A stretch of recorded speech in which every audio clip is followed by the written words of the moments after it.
Can I tell you that it took me an entire year to save up money to buy my very first investment property? Given it was a home that I lived in and I only needed a 3% down payment, it was painful. But then something cool happened. I was able to harvest the equity in that home and used it to buy a second home. And then I used the equity in the second home to buy a third. And blink 4 years, I now have 25 properties. They're paying me $12,500 every month of passive residual income, which means as a 26-year-old, I never need to work again for the rest of my life. I'm out of the rat race. So I quit my job. And basically for the last 15 years, I've just been living it up the best life possible.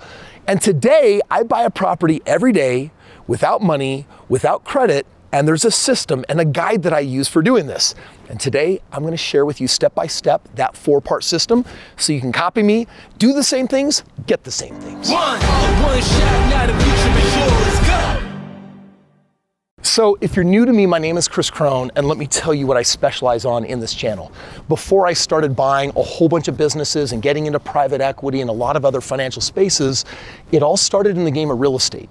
And my belief is that if you start with single family homes, like what you see right over here, this is the easiest way to get into the game of real estate, especially when funds are tight. I mean, if you're watching this, you probably don't have millions of dollars waiting to deploy on some big commercial center or an apartment complex. Instead, of what we're gonna do is I'm gonna share with you a very simple guide to how you make your first million or your 10th million dollars. Now, I'm also gonna tell you a little secret.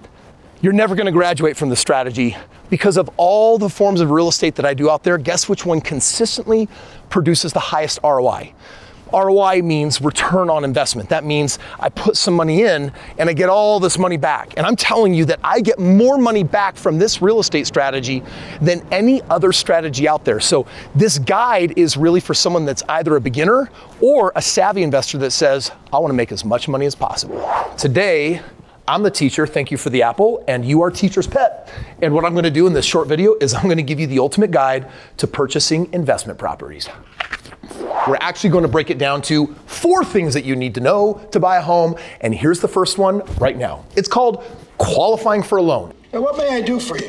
We want to take out a hefty loan. Of course. As in, are you going to use your own credit and your job income to qualify? Because I've got news for you. That is easy. There's all sorts of creative real estate strategies where it's like, hey, I want to buy a house. I don't have credit. I don't have a job, or I can't use them. And this is not that. I will later share with you exactly how you get your hands on the no money down creative form of real estate. But let's start with the basics. You need to know exactly how much you can qualify for so you can know how to direct your property search. By the way, your credit score measures your risk level. So if you've got somewhere between 600 and 700, that's not exactly a great credit score. You got to get a couple more credit cards, keep them paid off. Please don't ever be late, don't miss payments. And eventually your credit score will get, over that 600 mark, then 700 mark, then 800 mark. And finally, your income will also determine what sizes of loans that you can secure. So purchasing homes that are at or below the median is what I recommend, because when you move on from that home, I don't want you to think this is your home. This is an investment property. And when you move on, you're not gonna sell it. You're gonna keep it because it's got loads of cash in the back of it called equity, because the longer you hold it, the more it goes up in value, and then you can extract it and use it to buy more real estate. Check it out. You've gotten yourself pre-qualified, and let's say you found a great property. You're excited about it. Maybe you're getting it below market because you're following me and I've given you some tips and tricks on how to do that. But either way, you're now ready for the second step, which is called a purchase appraisal. With every financed investment purchase, there are 3 parties that are trying to reconcile. There's the investor, there's the appraisal, and there's the bank. Banks put heavy regulations on appraisals because they're trying to detect fraud. And then finally, appraisal regulations can have significant impact on fix and flip homes because they're not a major factor in the buy and hold strategy. You take all of this into account and it basically says, step 1, let's get pre-qualified. Now that you've identified a home, now we gotta make sure that we get that appraisal ordered just right. All right, check it out. You've got a home under contract, you've got the appraisal ordered, and now your loan officer is saying, hey, we have some loan options. Like we can do a fixed rate loan, or we could also do something variable. We could do an ARM, we could do something that adjusts over time.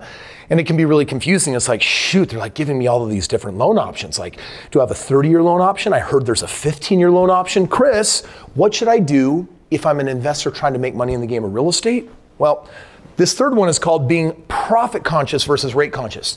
You think that a lower rate is important because that's what your parents taught you. And I got news for you. When it comes to make money in real estate, I don't care how low your rate is. I care how high my ROI is. So I'm looking at something very, very different. Look at the profits instead of the rate. Sometimes a higher rate makes me more money. Hard to imagine, but true. We've become terribly rate conscious in our society because of our fear of consumer debt. We're like, oh no, I have debt, and if I have high rates, I'm gonna get eaten alive. I'm ruined. I have nothing left. First of all, this is not consumer debt. This is investor debt. This is positive debt. This is debt that makes you money. This is debt that you love. If I could sign up for $100 million of debt today, I'd sign happily on the dotted line because I love debt. Say it. Say it. I love debt. Good. Okay. Because debt makes you money when it's positive and when it's good. Higher interest rates can make you more money than lower rates. And investors keep their eyes on the profits. They focus on what they gain by buying a home as opposed to the consumer who focuses primarily on interest rates and what they lose by acquiring the home. Here's the truth. If I'm making 30% a year on my money from the appreciation, from the tenants paying down the principal and reducing it, from the tax benefits, from the positive cash flow, that interest rate is ultimately going to have a very small impact on my profits that I'm going to be making. So why would I actually put down a larger down payment just to get a lower rate?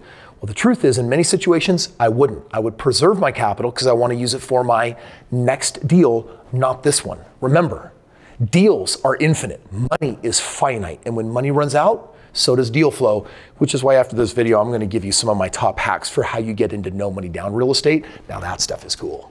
Now, by the way, everything I'm sharing with you is written down in this book, The Straight Path to Real Estate Wealth, and in the link below, you can get a free copy of this. And the reason why I'm bringing that up is because ultimately, I want to show you how to follow this exact system so that you can qualify financing for multiple properties. A lot of people are struggling just to qualify for one home.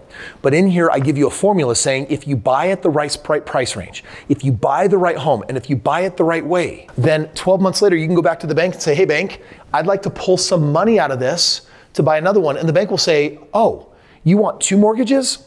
We can easily qualify you for that. Now, most people don't know how to do that. There's a special trick that I'm using called a lease option that gives me a significant higher cash flow by about 25%. And it basically sways the bank to keep giving me real estate again and again and again. And believe me when I tell you, becoming a multimillionaire or even a millionaire for the first time in the game of real estate, you have to follow the formula precisely to make that happen. One of the ways to rapidly acquire many homes is to understand the entire banking industry and how it works. My formula for leveraging several homes on one person's credit requires us to use banks in a specific combination so that each additional bank will follow and accept more investment purchases. The takeaway for this is if you find the right mortgage broker who knows how to work with investors, my team and my expertise and my experience has a way to help you buy home after home after home after home, which is why I'm just going to give you my system for free. This book has made many, many millionaires, and if you want to be the next one, grab a copy below.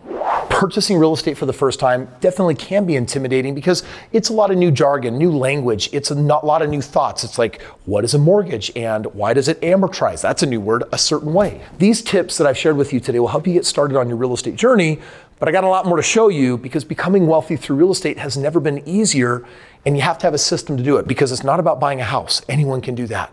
The question is, can you get a second home? And will the second home buy the third? And will the third buy the fifth? And will the fifth buy the 10th? And by the way, long before that happens, you'll have a track record of owning properties that a lot of investors are going to say, this kid, you know what you're doing. So you know what they're going to do? They're going to say, hey, I got some of this lying around in my savings account, my successful business. Maybe it's in a 401k IRA. And they say, if I put up the money, can we do more deals together? And guess what that means? That means that you get to buy a lot more real estate, but now you don't need your credit.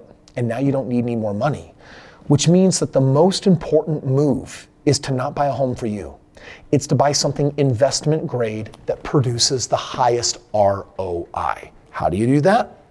I call it the Straight Path to Real Estate Wealth system because it's a system. And if you follow the system works every single time.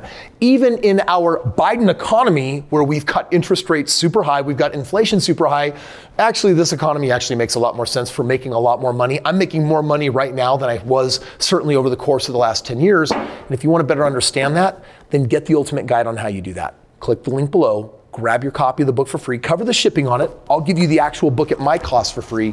And then once you read this, all of a sudden the stars are gonna align. You'll know step by step exactly what steps you need to take. Do you like the apple? I like the apple. Seriously, if you want to follow in my footsteps and become financially free, I've got a breakdown step by step of exactly how it happened for me. And if you want to watch that, click right here.